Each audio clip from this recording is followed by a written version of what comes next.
ইবলিস তো আর ফেরেশতা নয়, ইবলিস হলো কানা মিনাল জিন, ইবলিস হলো জিনদের অন্তর্ভুক্ত। এখানে আরেকটা বিষয় লক্ষ্য রাখতে হবে, যেহেতু ইবলিস ফেরেশতাদের সঙ্গে ছিল, যেহেতু আল্লাহ রাব্বুল আলামিন ইবলিসকে ফেরেশতাদের সঙ্গে রেখেছিল, তাই ফেরেশতাদের সঙ্গে যেহেতু ছিল, তাই আল্লাহ যখন আদমকে সিজদা করার আদেশ করলেন, অর্ডার করলেন, তখন যেহেতু সমস্ত মালাইকা ফেরেশতা বহু বছর সিজদা করেছিল, তখন ইবলিসের উচিত তখন আল্লাহর আদেশে তখন আদমকে সিজদা করা। এখন এখানে আরেকটা প্রশ্ন আসতে পারে যে এই যে মাজারে যারা সিজদা করে তাহলে তো এই সিজদা জায়েজ। এখানে উত্তর হলো এই সিজদা আল্লাহ যে আদমকে যে সিজদা দিয়েছিলেন, যে সিজদাটা করাইছিলেন, এই সিজদা ছিল সম্মানের সিজদা, তাজিমের সিজদা। আদম যে সবচেয়ে জ্ঞানী, আদম যে সবচেয়ে শিক্ষিত মানুষ, এই প্রমাণ করার জন্য এই সম্মানার্থে আল্লাহ তাআলা এই ফেরেশতা মণ্ডলীকে দিয়ে আদমকে সিজদা করিয়েছিলেন। আর এই সিজদার অন্তর্ভুক্ত ছিল ইবলিস। ইবলিস যেহেতু ওখানে ছিল, তার ওই বাধ্য আল্লাহর এই অর্ডার, আল্লাহর এই হুকুম পালন করার জন্য ও বাধ্য। তা আল্লাহ বলছেন ফাসাজাদু ইল্লা ইবলিস, ইবলিস ব্যতীত ইবলিস সিজদা করল না। তখন আল্লাহ বললেন আবা ওয়াস্তাকবার ফাকানা মিনাল কাফিরিন, আল্লাহ বলেন তখন সে কাফেরদের অন্তর্ভুক্ত হয়ে গেল। আবা ওয়াস্তাকবার ওয়া কানা মিনাল কাফিরিন, অতঃপর সে কাফেরদের অন্তর্ভুক্ত হয়ে গেল। এখান থেকে আমরা এই কয়েকটা আয়াত আলোচনা করার মাধ্যমে কয়েকটা শিক্ষা আপনাদেরকে দিতে যাচ্ছি।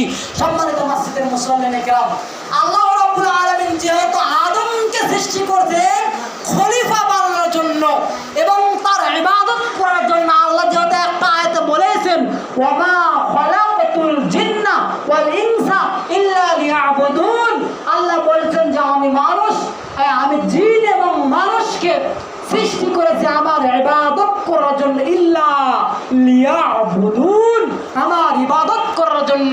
তাই প্রত্যেকটা জিন এবং মানুষের উচিত হলো আল্লাহর ইবাদত করা। আর মানুষের উচিত হলো খলিফা, যারা নেতা তাদের উচিত হলো বিচার ফয়সালা, তাদের উচিত হলো এগুলো ঠিকঠাকভাবে সঠিকভাবে দায়িত্ব নিয়ে, দায়িত্ব প্রাপ্ত হয়ে সুন্দরভাবে সঠিকভাবে ইনসাফ ভিত্তিক বিচার ব্যবস্থা কায়েম করা। এটা হলো খলিফার কাজ, এটা হলো আদম সন্তানের কাজ।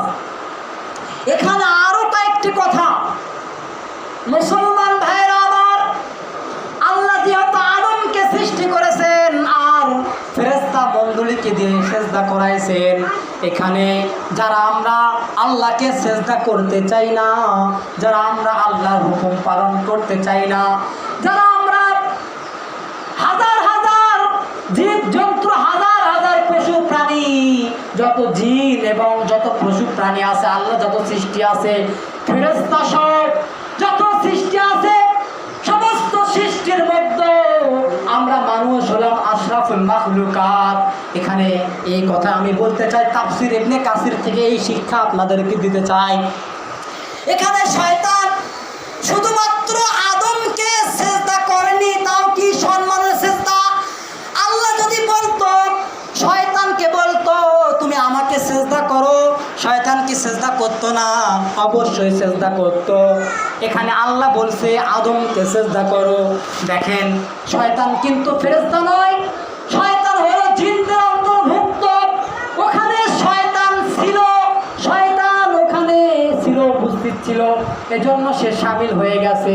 শয়তান কিন্তু ফেরেশতাও না, এই জন্য যেহেতু শয়তান ওখানে ছিল, আল্লাহর অবাধ্য করেছে, একটা হুকুম অমান্য করেছে, শুধু আদমকে সম্মানের সিজদা করেনি। এই জন্য যদি শয়তান হয়ে যায়, ইবলিস যদি শয়তান হয়ে যায়, তাহলে আপনি আমি আশরাফুল মাখলুকাত হওয়ার পরে, আমরা মানুষ সৃষ্ট হওয়ার পরে যে আল্লাহ রাব্বুল আলামিন আপনাকে আমাকে দুই হাত দিয়ে এরকম করে তৈরি করলো, আমাদেরকে সুন্দর আকৃতি দ্বারা তৈরি করলো, শয়তান আদমকে সম্মানের সেজদা করেনি। আর আপনি আমি যে আল্লাহ আপনাকে আমাকে বানাইছেন, আপনি আমি হাজার হাজার বার সে আল্লাহর অবাধ্য হয়ে যাচ্ছি। শয়তান কেবলমাত্র শুধুমাত্র তাজিমে একটা সম্মানের সেজদা, একটা মাটির তৈরি মানুষকে সেজদা করতে বলছে আল্লাহ, ওইটা শয়তান করেনি। আর আল্লাহ আপনাকে আদেশ করতেছেন উসজুদ, তোমরা রুকু করো, সেজদা করো।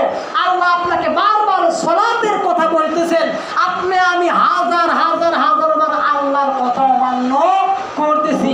আল্লাহ কিন্তু আপনাকে আমাকে শয়তান বলেনি। কারণ আল্লাহ বলছেন মানুষ হলো মাখলুকাত, মানে মানুষ হলো আশরাফুল মাখলুকাত, মানুষের জ্ঞান আছে, বিবেক আছে। আল্লাহ তাআলা খলিফা এজন্য সৃষ্টি করেছেন, মানুষের যেরকম বুদ্ধি আছে, বিবেক আছে, ফেরেশতাদের কিন্তু ওই রকম জ্ঞান বুদ্ধি নাই। ফেরেশতাদের জ্ঞান আছে, ফেরেশতাদের পাওয়ার আছে, শক্তি আছে, কিন্তু মানুষের মতো আকল বিবেক ফেরেশতাদের ওই রকম নাই। ফেরেশতারা আল্লাহর ইবাদত করে, কিন্তু আল্লাহ রাব্বুল আলামিন আপনাকে আমাকে জ্ঞান দিয়েছেন, বিবেক দিয়েছেন। আল্লাহ বলেন ফারিকুম ফিল জান্নাতি ওয়া ফারিকুম ফিস সাইর, 25 নম্বর পারার মধ্যে আছে। আল্লাহ বলেন বান্দারে তোমাদের জন্য দুইটা রাস্তা দিলাম, ফারিকুম ফিল জান্নাতি, একটা রাস্তা হলো জান্নাতের, আর একটা হলো ফারিকুম ফিস সাইর, আর একটা রাস্তা হলো জাহান্নামের। আল্লাহ আপনাকে আমাকে জ্ঞান দিয়েছেন যে আল্লাহকে সেজদা দিলে কি হবে আর আল্লাহকে সেজদা না করলে কি হবে। আল্লাহ এজন্য আপনাকে আমাকে তৈরি করেছেন, মানুষকে আমি এজন্য তৈরি করলাম, মানুষকে জ্ঞান দিলাম, মানুষকে বিবেক দিলাম। মানুষ জ্ঞান দিয়ে বিবেক দিয়ে আমাকে ডাকবে, আমাকে সেজদা করবে, আমাকে মান্য করবে। এই জন্য আল্লাহ আপনাকে ছেড়ে দিয়েছেন, দেখি আপনি আল্লাহ দেখতেছেন যে আপনি আল্লাহর ইবাদত করেন কিনা। সম্মানিত উপস্থিত, তাফসীর ইবনে কাসিরে আমি আরেকটা হাদিস পেয়েছি, এই হাদিস বলে আলোচনা শেষ করব। রাসূল সাল্লাল্লাহু আলাইহি ওয়াসাল্লাম বলছেন যে বুখারী শরীফের হাদিস, যে আল্লাহ রাব্বুল আলামিন যে এই যে খলিফা তৈরি করছেন, মানুষ তৈরি করছেন, আরেকটা উদ্দেশ্য, ফেরেশতারা যেহেতু নিষেধ করেছিল মানুষকে তৈরি করার জন্য, আল্লাহ রাব্বুল আলামিন রাসূল সাল্লাল্লাহু আলাইহি ওয়াসাল্লাম বলেন আল্লাহ রাব্বুল আলামিন ফজরের সময় একদল ফেরেশতাকে, এই হাদিসটা কিন্তু আশ্চর্যজনক হাদিস। আল্লাহ রাব্বুল আলামিন ফজরের নামাজের সময়, ফজরে যখন জামাত হয়, ওই ফজরের নামাজের সময় কিন্তু একদল ফেরেশতা জমিনে আসে, ওরা আবার আসরের সময় চলে যায়। আবার আসরের সময় একদল ফেরেশতা আসে, আসরের নামাজের সময় একদল ফেরেশতা আসে, ওই একদল ফেরেশতা আবার ফজরের সময় চলে যায়। তার মানে দুই দল ফেরেশতা এরকম ফজরে এবং আসরে ওঠানামা করে আসমানে। আর এক হাদিসে আছে আল্লাহ রাব্বুল আলামিন রাসূল সাল্লাল্লাহু আলাইহি সাল্লাম বলেন আদম সন্তান যে আমল করে, ওই আমল কেউ যদি আপনি যদি দিনে আমল করেন, রাত হওয়ার আগে ওই আমল আল্লাহর কাছে পৌঁছে যায়।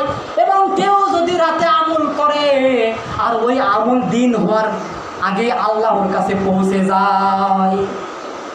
কেউ যদি দিনের বেলায় ইবাদত করে, কেউ যদি দিনের বেলায় নামাজ পড়ে, তাসবিহ তাহলিল করে, ওই ইবাদত, ওই আমল আল্লাহর কাছে দিনের বেলায় রাতের আগেই পৌঁছে যায়।